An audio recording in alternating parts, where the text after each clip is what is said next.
कैसे हो? मैं हूँ आपकी हिंदी की टीचर भारती सरोदे। बृहन्मुंबई महानगरपालिका शिक्षण विभाग वर्चुअल ट्रेनिंग सेंटर द्वारा मैं भारती सरोदे आपका स्वागत करती हूँ। नमस्ते प्यारे बच्चों, आज हम हिंदी सुलभ भारती छठी कक्षा का अभ्यास करेंगे। आज हम मेरा अहोभाग्य पाठ छठा इस पाठ का स्वाध्याय पूरा करेंगे।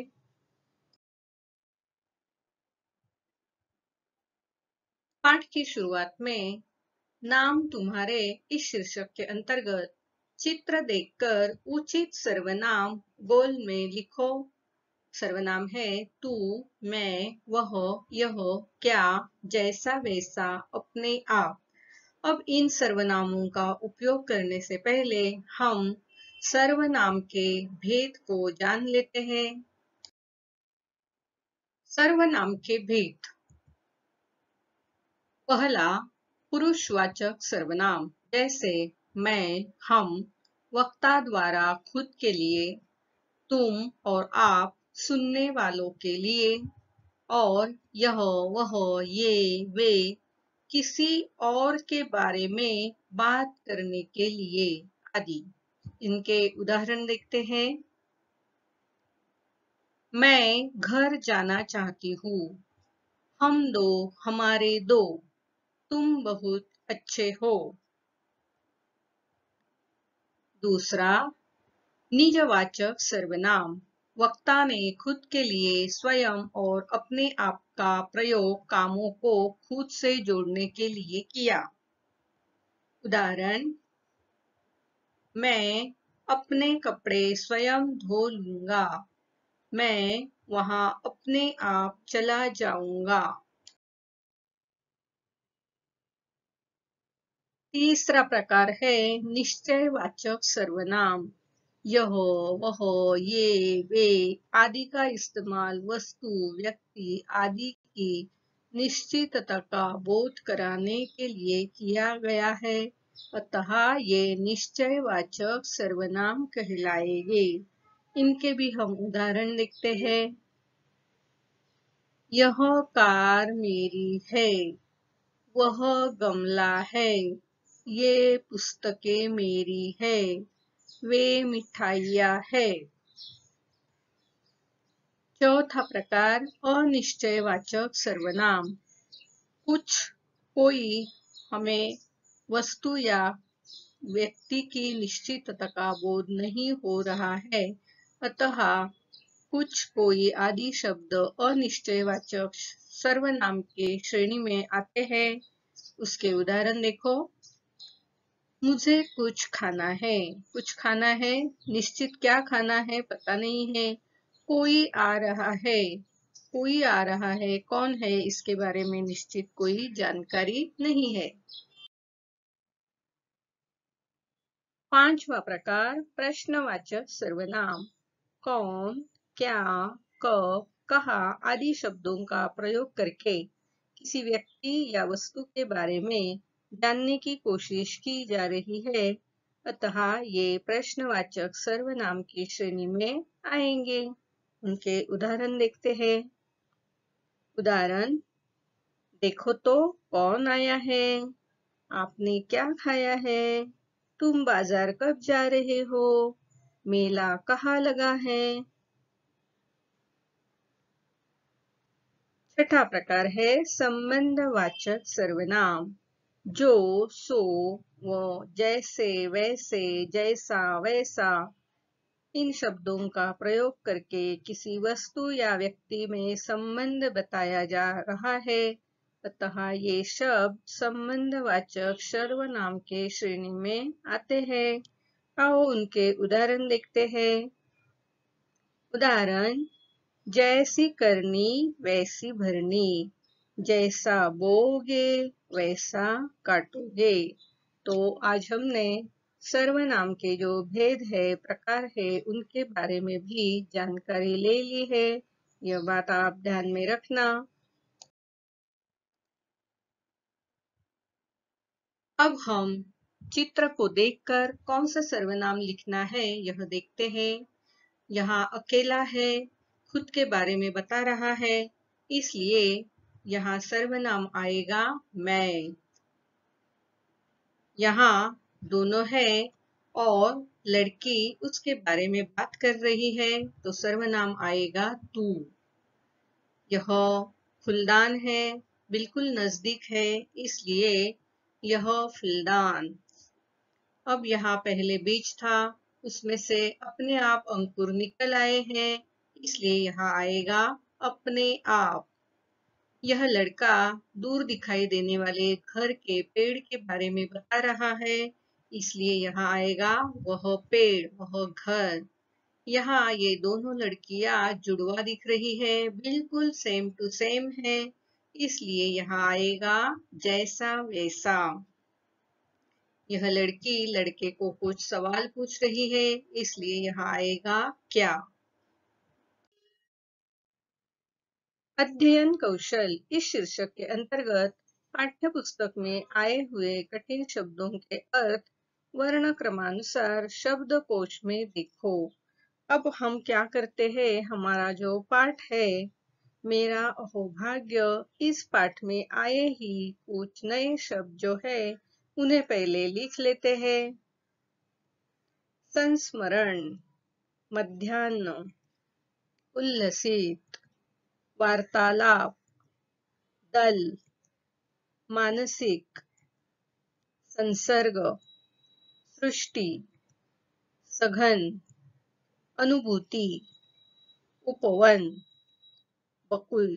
देखो अभी ये जो शब्द है इनको हम वर्ण क्रमानुसार यानी अ आ ई के अनुसार इन्हें एक के बाद एक लिखेंगे।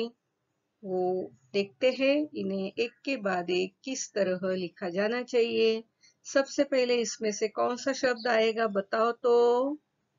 बिल्कुल बराबर, सबसे पहले शब्द आएगा अनुभूति। और उसके बाद शब्द क्या आएगा, उपवन। बिल्कुल बराबर। तो हम सारे शब्दों को इस तरह वर्ण क्रमानुसार लगाकर पढ़ते हैं। अनुभूति, उपवन, उल्लसित, दल, वकुल, मध्याह्न, वार्तालाप, सघन, संसर्ग, संस्मरण, सृष्टि। तो यह हमने वर्णानुक्रमानुसार यह शब्द लिखे हैं। इस तरह आप भी अलग अलग शब्द लेकर उन्हें वर्णानुक्रमानुसार लिखना है। जरा सोचो, बताओ, यदि मैं पुस्तक होती तो। सच में बच्चों, अगर आप पुस्तक होते तो क्या क्या करते, क्या क्या सोचते। आओ तो पढ़ते हैं, पुस्तक होते तो क्या करते। यदि मैं पुस्तक होता तो मुझे बहुत आनंद आता। मैं रंग बिरंगे ढेर सारे सुंदर चित्रों वाली पुस्तक होता, जिसे पढ़कर सारे बच्चों के चेहरे पर मुस्कान आती और मुस्कान को देखकर मैं भी मुस्कुरा उठता। मैं पुस्तक बनकर सब जगह ज्ञान की रोशनी फैलाता। मेरा मकसद सभी का ज्ञानवर्धन करना होता। मेरे भीतर सिर्फ मनोरंजन ही नहीं, अपितु विज्ञान, साहित्य आदि से जुड़ी भी ढेरों जानकारियां होती है। मैं लाइब्रेरी में पड़े रहने से ज्यादा पाठकों के हाथों में रहना पसंद करता। मैं यह चाहता कि मेरी कीमत अधिक न हो, इससे गरीब से गरीब पाठक भी मेरा लाभ उठा सकता। मैं अपने से जुड़े लोगों को कभी निराश नहीं करता। मैं अपने पाठक को कभी उबन नहीं होने देता। मैं उनकी रुचि और आवश्यकता के अनुसार उनसे बातें करता। मैं उनकी सफलता का भी ख्याल रखता। मैं उन्हें जीवनोपयोगी शिक्षा देता, जिससे वे एक सफल, सजग व बेहतर इंसान बनते। मैंने समझा इस शीर्षक के अंतर्गत अभी अभी हमने जो पाठ पढ़ा है, मेरा अहोभाग्य, इस पाठ को पढ़कर हमने क्या समझा है, क्या बोध किया है, इसके बारे में लिखना है। आओ लिखते हैं। महान लोगों के जीवन से हमें यह सीख लेनी चाहिए कि सदैव विनम्र भाव से सदाचार व सहयोग के पथ पर चलते रहना चाहिए। महान व्यक्ति का परिचय होना तथा उनके साथ समय बिताना यह एक अलौकिक अनुभव होता है, जिसे हम जीवन भर भूल नहीं सकते। शब्द वाटिका इस शीर्षक के अंतर्गत मेरा अहोभाग्य इस पाठ में आए नए शब्द हम पढ़ते हैं, समझते हैं। संस्मरण, स्मरणीय घटना, उल्लसित, आनंदित, दल, समूह, सृष्टि, संसार, अनुभूति, स्व अनुभव, बकुल, मौलसिरी, वृक्ष का नाम, मानसिक खाद्य, वैचारिक चर्चा, मध्याह्न, दोपहर, वार्तालाप, बातचीत, संसर्ग, संगति, सघन, घना, उपवन, उद्यान। भाषा की ओर इस शीर्षक के अंतर्गत निम्नलिखित शब्दों के लिंग व वचन बदलकर लिखो। स्त्रीलिंग, पुल्लिंग शब्द, उनमें एक वचन, बहुवचन लिखना है। जैसे उदाहरण के तौर पर भैंस, भैंसे, भैंसा, भैंसे। तो इस चार्ट को अब हम आगे पूरा करते हैं। स्त्रीलिंग शब्द और पुल्लिंग शब्द, उसमें स्त्रीलिंग शब्द का एक वचन, बहुवचन, पुल्लिंग शब्द का एक वचन, बहुवचन। भैंस, भैंसे, भैंसा, भैंसे, बिल्ली, बिल्लिया, बिलाव, बिलाव, घोड़ी, घोड़िया, घोड़ा, घोड़े, नागिन, नागिने, नाग, नाग, चूहिया। देखो यहाँ चंद्र बिंदी नहीं लगाई है, यह एक वचन है चूहिया, अनेक वचन चूहिया, चूहा, चूहे। तो इस तरह हमने इन शब्दों के स्त्रीलिंग के एक वचन, बहुवचन, पुल्लिंग शब्द के एक वचन, बहुवचन लिखे हैं। आप भी इसी तरह के शब्द को चुनो और उनके इस तरह एक वचन, बहुवचन लिखो। बताओ तो सही इस शीर्षक के अंतर्गत अपने मनपसंद व्यक्ति का साक्षात्कार लेने हेतु कोई 5 प्रश्न बनाकर बताओ। साक्षात्कार यानी मुलाकात लेना, इंटरव्यू करना। तो अब हम इस तरह एक व्यक्ति का साक्षात्कार करने के लिए प्रश्न तैयार करते हैं। उदाहरणार्थ, आपके पसंदीदा व्यक्ति विराट कोहली है, क्रिकेटर है विराट कोहली। तो उनको हम क्या प्रश्न पूछेंगे? पहला प्रश्न, आपका जन्म कब और कहाँ हुआ था? दूसरा प्रश्न, आपने क्रिकेट को ही क्यों चुना? तीसरा प्रश्न, आपके आदर्श कौन है? चौथा प्रश्न, आपको आपकी कौन सी पारी सबसे अधिक प्रिय है? पांचवा प्रश्न, अपने युवा प्रशंसकों को आप क्या संदेश देना चाहेंगे? तो इस तरह जिस व्यक्ति को हमने चुना है, तो उसका क्षेत्र ध्यान में रखकर प्रश्न तैयार करने हैं। वाचन जगत से इस शीर्षक के अंतर्गत संत तुकाराम के अभंग पढ़ो और गाओ, यह हमें कहा गया है। आपको पता है संत तुकाराम कौन थे? ये है संत तुकाराम, जो हमेशा पंढरपुर में बसे विठ्ठल रुक्माई के गुणगान करते थे, उनकी भक्ति किया करते थे। तो उन्होंने जो भी अभंग रचे हैं वे सब इन्हीं के ऊपर आधारित है। उन्हें भगवान किस तरह दिखाई देते हैं, भगवान विठ्ठल किस तरह दिखाई देते हैं, उसका वर्णन किया हुआ एक सुंदर अभंग हम अब पढ़ते हैं और गाते हैं। सुंदर ते ध्यान हे विटेवरी, करकटावरी ठेवूनिया, सुंदर ते ध्यान।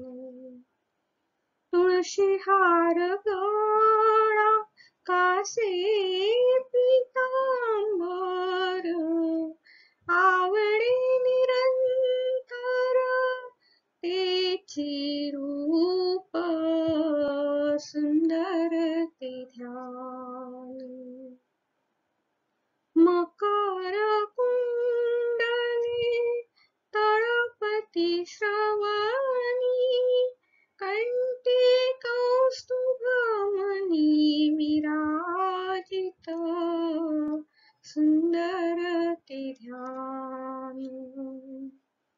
तुका म्हणे माझे हेची सर्व सुख, पाहिन श्रीमुख आवडीने, सुंदर ते ध्यान। उभे विटेवरी, करकटावरी ठेवूनिया, सुंदर ते ध्यान। मेरी कलम से इस शीर्षक के अंतर्गत अपने परिवार से संबंधित कोई संस्मरण लिखो। अभी अभी हमने संस्मरण का अर्थ देखा है। संस्मरण यानी स्मरणीय घटना। तो यहाँ उदाहरण के तौर पर एक घटना मैं आपको बताती हूँ। आप भी आपके परिवार से संबंधी ऐसी कोई घटना है तो उसे अपने शब्दों में लिखना है। करीब 2 वर्ष पहले मैं अपने दादी के साथ बस से बाजार जा रहा था। बस में बहुत भीड़ थी। लोगों के खड़े होने तक की भी जगह बस में नहीं थी। तभी दादी को महसूस हुआ कि उनके बैग में किसी ने हाथ डाला है।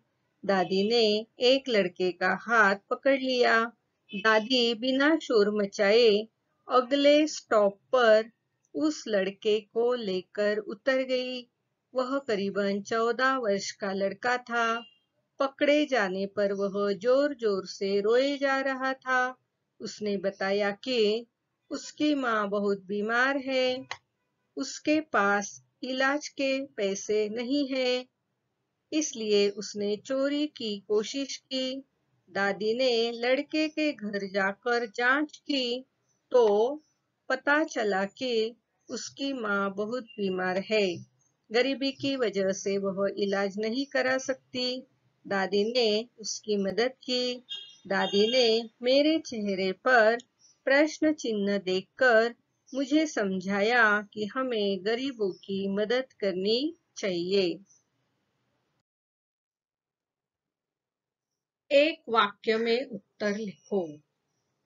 प्रश्न पहला, साहित्यिक कार्यक्रम कहाँ होने वाला था? प्रश्न दूसरा, गुरुदेव की कहानियों में किसकी मनोवृत्ति के दर्शन होते थे? प्रश्न तीसरा, संस्मरण में किस कहानी का उल्लेख किया गया है? प्रश्न चौथा, लेखक आनंद विभोर क्यों हुए? तो आओ इन प्रश्नों के उत्तर किस तरह लिखने हैं देखते हैं। प्रश्न पहला, साहित्यिक कार्यक्रम कहाँ होने वाला था? अब इसका उत्तर लिखते हैं। उत्तर, साहित्यिक कार्यक्रम शांति निकेतन में होने वाला था।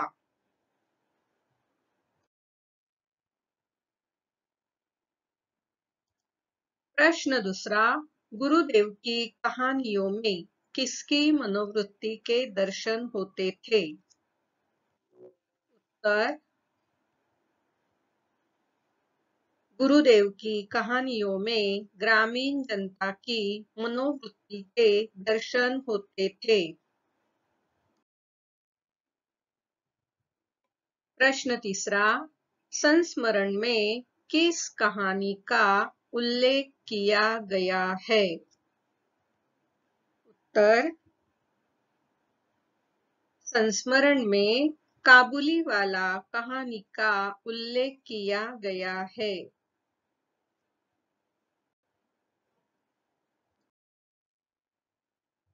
प्रश्न चौथा, लेखक आनंद विभोर क्यों हुए? उत्तर, जब लेखक को पता चला कि अतिथि गृह के जिस कमरे में वे ठहरे हैं, उस कमरे के बरामदे में गुरुदेव ने गीतांजलि का अधिकांश भाग बैठकर लिखा था, तब वे आनंद विभोर हो उठे।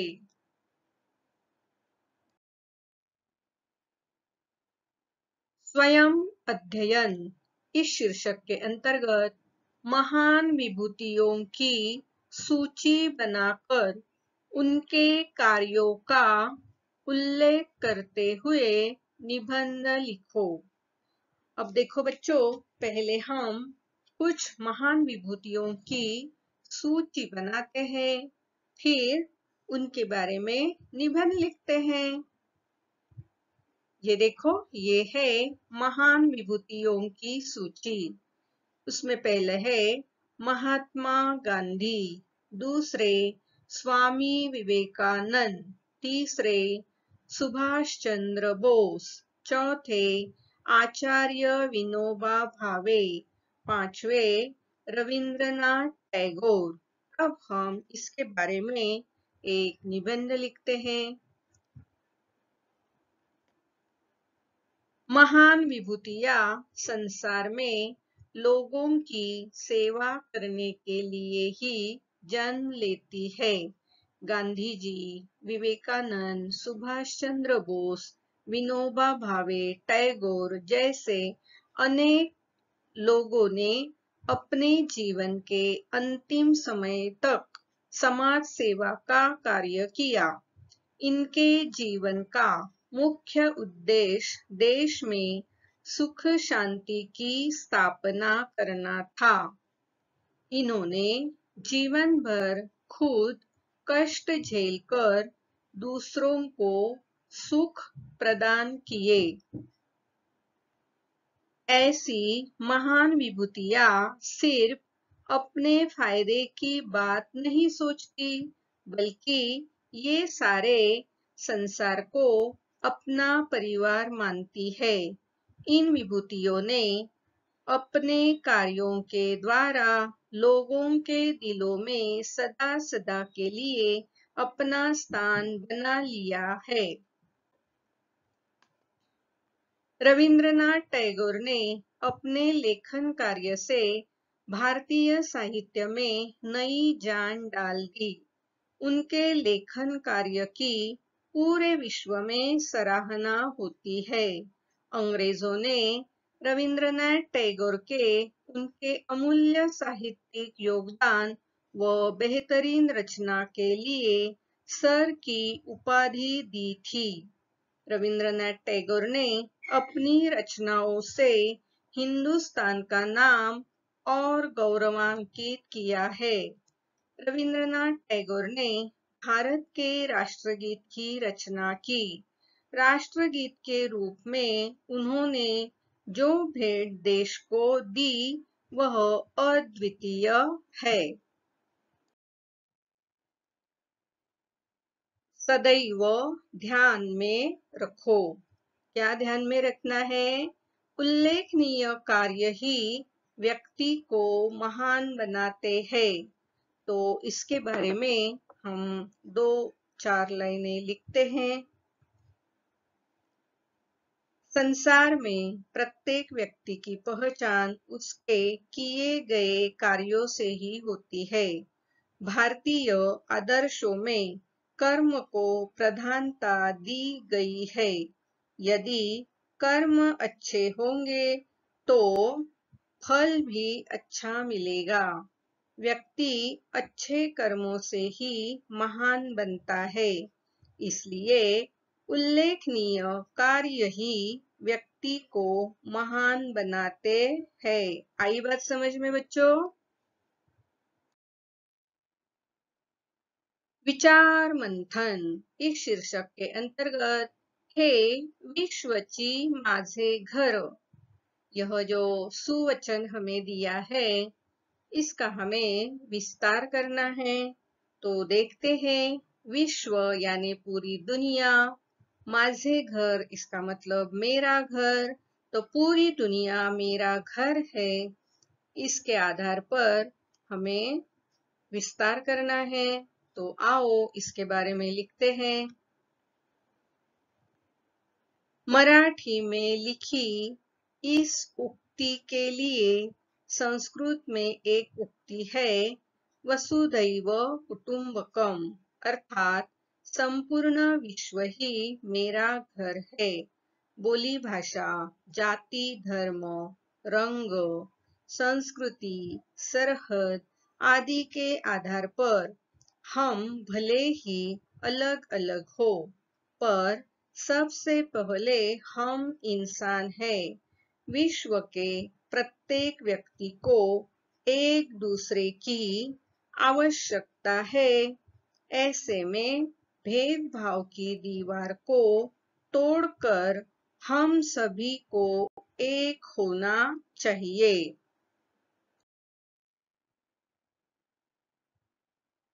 खोजबीन इस शीर्षक के अंतर्गत नीचे दिए गए नोबेल पुरस्कार प्राप्त विभूतियों के चित्र चिपकाओ। उन्हें यह पुरस्कार किस लिए प्राप्त हुआ है बताओ। तो यह जो नोबेल पुरस्कार प्राप्त विभूतियां है उनकी जानकारी पाने के लिए देखें www.nobel.award। तो इस इंटरनेट साइट पर आप इनके बारे में जानकारी ले सकते हैं। अब पहले जो है गुरुदेव रविंद्रनाथ टैगोर, ये है गुरुदेव रविंद्रनाथ टैगोर। ये है सर चंद्रशेखर वेंकट रामन। ये है डॉक्टर हरगोविंद खुराना। ये है मदर टेरेसा। ये है सुब्रमण्यम चंद्रशेखर। ये है अमर्त्य कुमार सेन। ये है वेंकटरमन रामकृष्णन। ये है कैलाश सत्यार्थी। अब हमने इनके फोटो तो यहाँ चिपका दिए हैं। अब इन्होंने किस क्षेत्र में उल्लेखनीय कार्य किया जिसके कारण इन्हें नोबेल पारितोषिक प्राप्त हुआ है उसके बारे में जानकारी लेते हैं।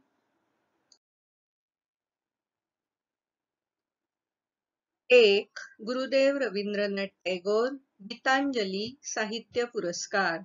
2, सर चंद्रशेखर वेंकटरामन भौतिकी। 3, डॉक्टर हरगोविंद खुराना चिकित्सा में अनुसंधान। 4, मदर टेरेसा समाज शांति पुरस्कार, समाज यानी समाज सेवा। 5, सुब्रमण्यम चंद्रशेखर भौतिक शास्त्र। अमर्त्य कुमार सेन अर्थशास्त्र। वेंकटरामन रामकृष्णन रसायन शास्त्र। कैलाश सत्यार्थी बेटी बचाओ आंदोलन शांति पुरस्कार।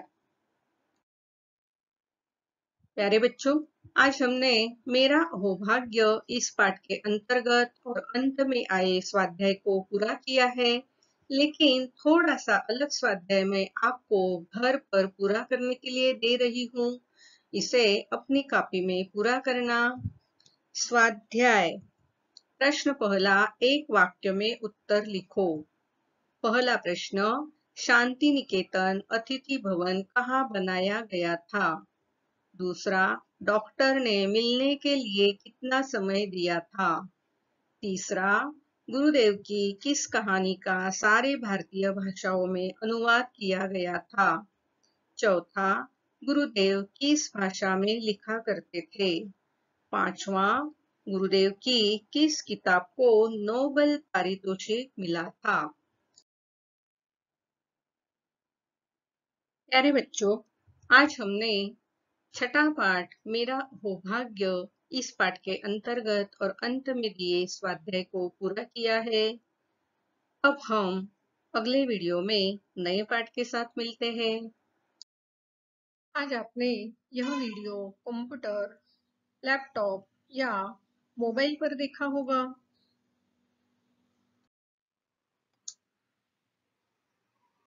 वीडियो के नीचे आपको इस तरह का एरो दिखाई देगा। इस एरो को क्लिक करते ही आपके सामने डिस्क्रिप्शन बॉक्स खुल जाएगा। डिस्क्रिप्शन बॉक्स में आपकी कक्षा, विषय, घटक तथा शिक्षक का नाम होगा और साथ ही आपने जो वीडियो देखा है उस पर आधारित कुछ प्रश्न होंगे जिसके उत्तर आप अपने कॉपी में लिखना है। और हाँ, साथ में ही एक गूगल लिंक दी गई है। इस लिंक को क्लिक करके जो फॉर्म आएगा उसे आपको भरना है। इस तरह का गूगल फॉर्म आपके सामने खुल जाएगा जिसे क्लिक करके भरना है और अंत में यह जो सबमिट का बटन है उसे दबाना है। इस लिंक को क्लिक करके गूगल फॉर्म जरूर भरना।